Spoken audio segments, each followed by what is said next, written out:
This is Tim Albright with AVNation with an AVNation special, taking a look at Crestron and One Beyond. And with me to talk about that very thing is Sam Kennedy from Crestron. Welcome, sir. Great to be here. Sam, you and I got to hang out in Barcelona at ISE, talking about One Beyond. You guys got a couple really cool things here. But first, before we get started, we talked about this when the acquisition took place a couple of years ago. But remind us, what did Crestron see in One Beyond to initiate the acquisition, to bring them in-house? Yeah, we're really excited that One Beyond it became part of Crestron. It's almost 2 years ago now that we've had the acquisition. But unified communications is a really critical part of Crestron's overall business. And what One Beyond brought to Crestron is really two key parts. One is the physical cameras themselves, and another is a solution called Automate VX, which brings that multi-camera experience for really more for medium and large or very large spaces.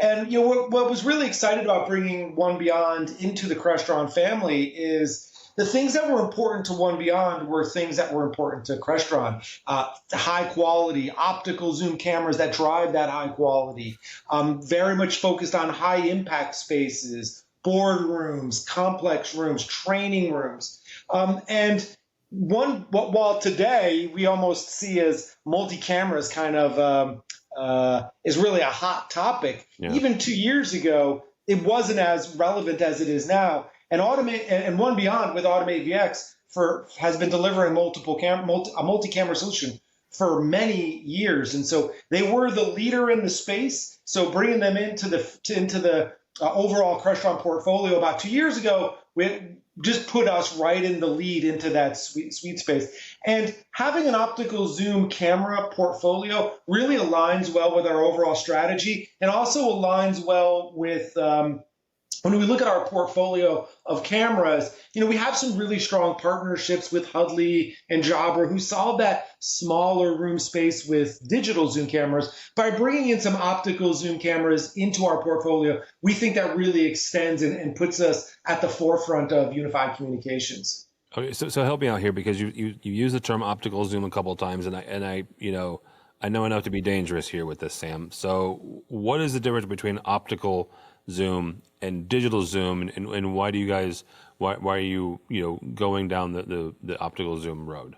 Yeah, well, again, for us, we have a portfolio now of digital zoom, and we sell the Hudleys and we sell Jabra. They solve that problem for us, and then now we have our own cameras that solve that with those optical zoom cameras that solve more larger spaces. But really, if you think of it's just a functionality. It's a matter of functionality, right? Where digital zoom cameras, they don't physically actually ever do any zooming, right? They're just cropping to appear to be zooming. So the good thing about digital zoom cameras is the price points are typically lower than optical zoom, and the cameras don't physically move. I think those are the two main keys. But the flip side of that is the limitations that come with a digital zoom camera. So typically a digital zoom camera might be a 4K image, but when it's zooming, which is just really cropping, each time that it does a time zoom, right? It's 2 times zoom, a 4 times zoom,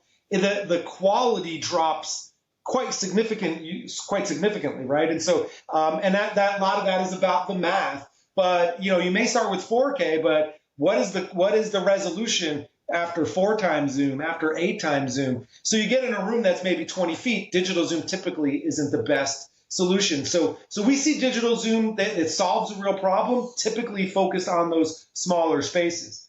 Yeah. Now, optical zoom, it's all built into the glass of the lens. So you may start with, say, a 1080p camera, a 1080p lens, but each times it zooms, so a 2 times zoom, 4 times zoom, 12 times zoom, if you start with 1080p, when it's doing 12 times zoom, it's still 1080p. And so you're going to get a much sharper video quality. We have some cameras, one of those One Beyond cameras is a 20 times optical zoom. So you could be 50 feet away, or, what is that? Let's say, 20 meters, 15 meters away, and you're still going to maintain that 1080p video quality. So we see that optical zooms really give you that better quality experience, especially in larger spaces. But in all size spaces, you want a better quality image. Is what we and what that's what we hear from a lot of customers today is that they're looking for an overall better experience. Optical zoom is still going to give you that nice tight shot, and it's going to look very high quality. And literally the resolution will be higher because it will be maintained that even when it's zooming, it's still maintaining 1080p.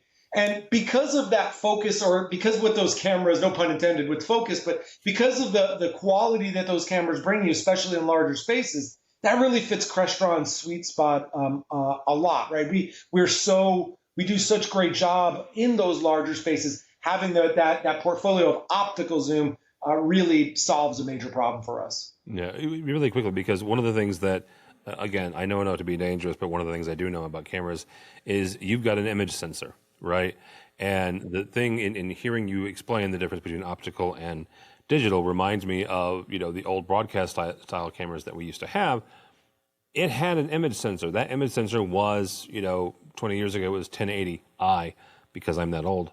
But you're right, where the glass and the ability to physically zoom in that camera, it didn't take anything away from the image sensor that was in that camera. So it was still going to be 1080, regardless of what piece of glass you put on the front of that broadcast camera. Kind of like what I'm hearing you say about the One Beyond and the optical zoom, is the image sensor is the same. So it's 1080 regardless of it's zoomed all the way out or it's zoomed all the way in. Exactly right. And that's why you can maintain that high quality video no matter where you are in the room. And so that's why having a portfolio, right? Digital zoom still makes sense for certain size rooms. But as you start to go up in size and you want to maintain that high quality video, which is what the users are expecting, right? I think, what I saw with many organizations in the early days of COVID, it was throw a webcam in a conference room and call it a day, right? That was a bit of survival mode. But Absolutely. These days, end users are a lot more savvy, and they're looking for that much sharper video image. And so you just, you really can't compare optical. Like as soon as you hit 15 feet, 20 feet, it's almost unfair when you put them up against each other. And so optical zoom does cost a little bit more money, but you can really see, it's not drastically that different, but the quality of experience is so significant. And that's why we think, again, there's a time and place for digital zoom cameras. That's why we have it as part of our portfolio. But we think optical zooms really fits that medium, large, and definitely the extra large spaces. Well, you guys were showing off a number of scenarios and use cases at ISE with just different models of One Beyond cameras. When you're looking at that, and again, you and I got to chat for a little bit in Barcelona, what is the best case scenario for One Beyond cameras? We announced at ISE 4 new cameras. We have two just regular old pan-tilted zoom cameras, two intelligent cameras. Though I actually have one sitting here, just a little product placement there. It has a little camera here that does the intelligence. So the pan-tilted zoom cameras, those are for any rooms where you want to manually pan-tilt and zoom, if anyone wants to do that today. Those are also tied to our Automate VX. But then we also have the one I just was holding. Those are called the I-12 and the I-20. Those have the AI built into the camera themselves. So they'll do group framing. They'll do tracking of a person. So really the best places for these cameras are any medium size and on up, where you're looking for a very high quality video experience and you're looking for the intelligence of that AI, where it's going to do group framing or person tracking, any of those spaces where you have those types of use cases, or like I said, anywhere you're looking for a higher quality video experience, those are going to be really great fits for the new cameras. So 4 new cameras, the P12, P20, those are associated. The 12 is 12 times zoom, the 20 is 20 times zoom, and the same thing on the I. So it's an I, meaning standing for intelligence, I-12 or I-20. They have that intelligence built in, and again, 12 times zoom or 20 times zoom. So even the largest spaces, these cameras are a really great fit for. Well, and again, goes back to what we just talked about. Those all 4 have the optical zoom, which again, it's the physical, movement of the glass. All right, really quickly, Sam, you and I were chatting again in Barcelona about the difference between the concept of an outside-in experience versus an inside-out experience. What does that mean to you when I talk about that? So one of the trends that we're seeing in our space these days is is driving meeting equity. I know we've been talking about meeting equity, but Yep. for a few years now. But the best way to really solve meeting equity in a room is with cameras and multiple cameras, and we're seeing a big trend around many different vendors starting to come to market with multi-camera solutions. And there's really two ways that the market's kind of dividing in two when it comes to multi-cameras. First is that center of the room camera, typically like you think of what Logitech has and what Neat has, and Poly just announced theirs, right? Center of the table connecting to a video bar, and it's filming all the different participants from the inside out, right? So center of the table, it's looking at everyone at the table, and then it's potentially stitching that together and sending that to the far end, right? So what we believe that is a very suitable for smaller spaces. Where Crestron's approach is a little different, where we take cameras and put cameras on the outside of the room and film in. So we have more of what we call an outside-in approach to multiple cameras. And so we think that an outside-in approach really fits better for medium and large type spaces, more complicated spaces, divisible spaces, spaces that aren't necessarily just a small conference room table. We think fits a lot better for that optical or that outside-in approach. Now, I talk to customers every day, all day, and we see customers deploying mixtures of these, right, where they have certain size rooms, they'll put that inside out, center of the table camera, and then for those rooms that are a little bit more larger size, more focused on high impact spaces, classrooms, maybe more non-traditional, like I said, divisible rooms seems to be a very hot topic at the moment. That those are just more, there's more value that an outside-in approach from a camera filming perspective brings. So again, two trends happening in the space: inside out, center of the table being one, and then outside in that like Crestron delivers with Automate VX of these multiple cameras around the room filming the participants. So again, both have value. We think that outside-in approach fits a lot better for some of those more complicated, more larger spaces. Sam, before I let you go, when you're talking to customers, how is that decision made? Like, is there a decision tree? Design when you're looking at design decisions between whether to go outside in or inside out, how does an IT manager make that decision, make that determination? I think it's very difficult for the end customers these days, as I've been doing this a very long time, just like you. I've been in the industry almost over 25 years now, and the pace of innovation is just so lightning fast within our industry. It's such an exciting time to be part of this. The flip side is it's really complicated for end customers as to how do I make a decision now that is going to is not going to be outdated in a year or 2 years, right? I don't have the budget to replace my products and solutions every 6 months or every year. And so, I think customers are in a really tough spot. The good thing, though, is there's a lot of really great solutions out there for customers. And so, the best thing, my advice to the end customers is talk to your channel partners, talk to the different vendors, talk to the platform providers like Microsoft and Zoom,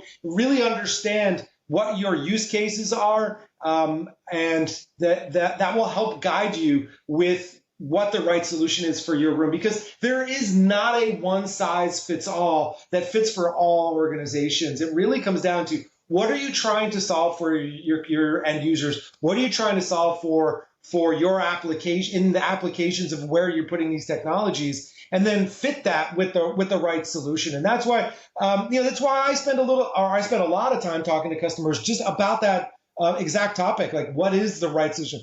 Does an inside-out approach work for you? And even though Crestron, at least today, doesn't make an inside-out solution, that doesn't mean that I'm going to say, oh man, that's don't do that, right? Fit what makes sense to you. I believe for the majority of spaces where I'm talking to customers and where Crestron, where our sweet spots are, is an outside-in fits the best. But if it's not, right, I'm going to tell them as a trusted advisor, like we always, of course, we would do the right thing and work with customers to fit what's the right solution for their application. So, I would just, there is, the industry is moving very, very fast. But your best bet is just to really talk to the people that are deploying these, talk to the vendors. You'll see a lot of transparency, because the more people use these tools, the more tools they need, right? And so it's all boats are rising right now in our industry because the capabilities that we're delivering as an industry are just it's moving very fast. We're solving really big problems, and end users they need these types of solutions. So I would encourage the end customers to talk to your partners, talk to the vendors, talk to the platform players, and we'll help you and guide you through what the right solution for you would be.